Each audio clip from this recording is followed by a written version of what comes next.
Hi, this is Cheryl Mays from Rise and Shine CF, and I am excited to come to you for our recap for today, Thinking Lean Six Sigma. We have, over the past several days, we have embarked on Thinking Lean Six Sigma. I have made it very simple English so that you can understand it. I love things in simple terms where I can understand it, I can see if it's applicable for what I am doing, and then I have the ability to ask questions that are knowledgeable and allow me more information. And so that's what this session has been about, these segments. Now you have the ability to watch prior segments on my Facebook, and you have the ability to comment. Please like, share the video. I do believe it is something that's going to help us in business. It is going to help us to be sustainable. It's going to allow us to retain our employees as well as increase their capabilities. So today, what we talked about was we are concluding our 4 keys of Lean Six Sigma. The first one was to the delight of the customer, where we talked about the quality and speed that the customer wants, needs, and is willing to pay for. We talked about improving the processes, where we looked at the process flow. And we also looked at eliminating the defects and variations that took us away from the target that the customer values, as well as the acceptable area that the customer valued.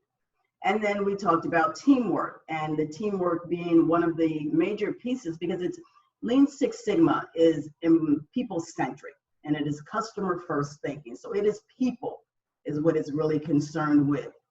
And when you talk about teamwork, that is from the hierarchy, from the highest level, to be the champion that is going to support this program as it filters all the way to the shop floor. So everyone is speaking the same language. Everyone understands that this is not just the flavor of the month, but this is a sustainable program that's going to allow them to increase value to their customers. The main goal of Lean Six Sigma is threefold. It is to retain your customers, increase the capabilities of your employees, as well as increase your profit margin. So when we talked about teamwork, one of the great things that I love about it is that it allows the team to make decisions. It allows the team to become effective. It allows the team to be cohesive to both that external customer as well as the internal customer. And when you think about teamwork, all of the ideas that have happened in the brainstorming session that we had previously, all of those ideas are still in effect.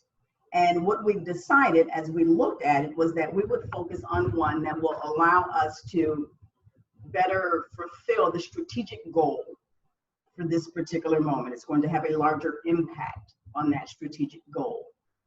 And so now we are at the point of basing all of our information on the foundation of Lean Six Sigma, which is data and facts. And why is that the foundation? Because if you want to know what your customers are thinking, if you want to know what they need, if you want to know what they want, then you have data. If you want to improve your processes, then you have data on where you have to eliminate those variations as well as the defects. If you want your teams to operate effectively and not have issues when we have conflict of ideas, then you institute a rule that says it's great for us to have ideas, but we need them to be supported by data and facts. So it allows you to be able to monitor those 3 pieces and base all of your information on something that has merit, because remember, your team is the one that's going to infiltrate the remainder of the organization with this information. They are going to be the disseminators of this information, and as opposed to them saying this is happening because the higher ups said this is what we're going to do, they now have the ability to say this is what's happening because based on the data that we've collected, this is what's going to help us streamline our processes. This is what's going to help our customers appreciate us more. Because remember, your customer is going to look at what you have, and they're going to compare that with everything else in the marketplace. And they're going to determine what product, what service, what company is going to fulfill their need at the cost that they're willing to pay. So the data allows you to be able to operate in a manner that will fulfill that customer retention, because that's what you want. And the other thing that Lean Six Sigma does is to increase your employee capabilities. And it does that because think about this, we are all now at a stay home.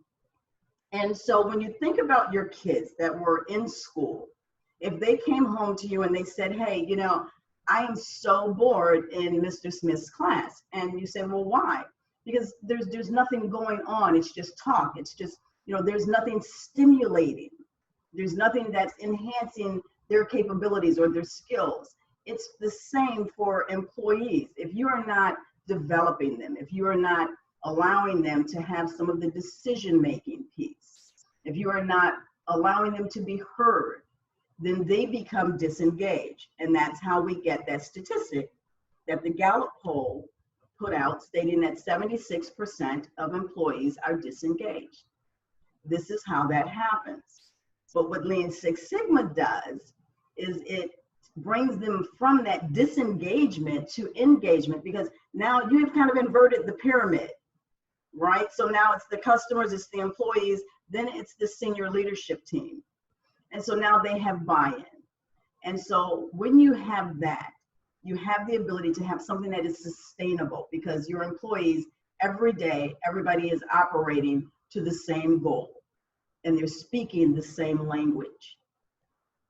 And that's the great thing about Lean Six Sigma, is that it allows companies to unify their employees with the strategic goals every single day. And there's that responsibility and accountability piece, and that also goes with the data and facts. So when you have the ability to look at the two pieces of data, one being results measures, which is actually the outcome of the process. So that's what you're measuring. You're measuring the outcome of the process. Then you have a process measures, which actually measures the flow of the process that allows you to get to the results. And then you have that data there. And the great thing about it is that it is not only for this particular project, but this data can be used for additional improvement projects, because remember, from our brainstorming session, we had quite a few ideas that came up. And we selected the one that would better serve the strategic goal, because that should always be the reasoning behind the project. It is going to fulfill the strategic goal of the company.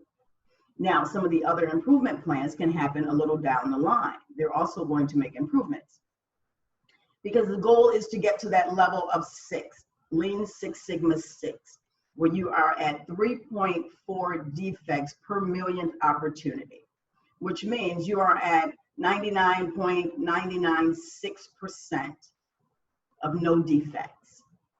So you are truly now operating in a quality method that is allowing your efficiency flow to have speed, swifty, and it's going to also allow you to have a great team that is energized, that is moving the company forward, and they are a part of it, and they're not just instruments being moved around, but they are actually developers of the improvements, because we know everything happens on the shop floor.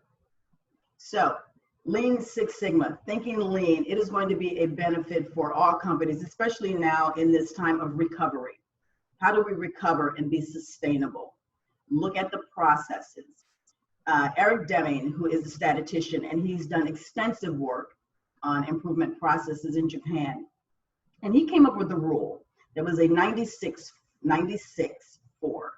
He stated that 96% of the issues that we have are in the manner that the work flows. 4% are perhaps under the control of the individual. So before you say something's not working, who's at fault? Start to say something's not working, let's look at the process. Process brings results. If you want to improve processes, then you have to look at the results and look at where we are today. We don't make solutions without saying, let us look at the data. Let us look at the data, and then we can make solutions that are beneficial, that are sustaining, and that are effective. So that's this segment of Thinking Lean Six Sigma. My name is Cheryl Mays from Rise and Shine CF. I love Thinking Lean Six Sigma because I'm also a Lean Six Sigma black belt. and I love process thinking. And so I love sharing this information with you. Feel free to reach out, contact me on my website, on LinkedIn, Cheryl Mays, on Facebook, and on YouTube. Have a wonderful evening. Remember, we are going to get through this because we are resilient, we are strong, and we are using all of our lanes of genius to save us and to be sustainable. Have an amazing day.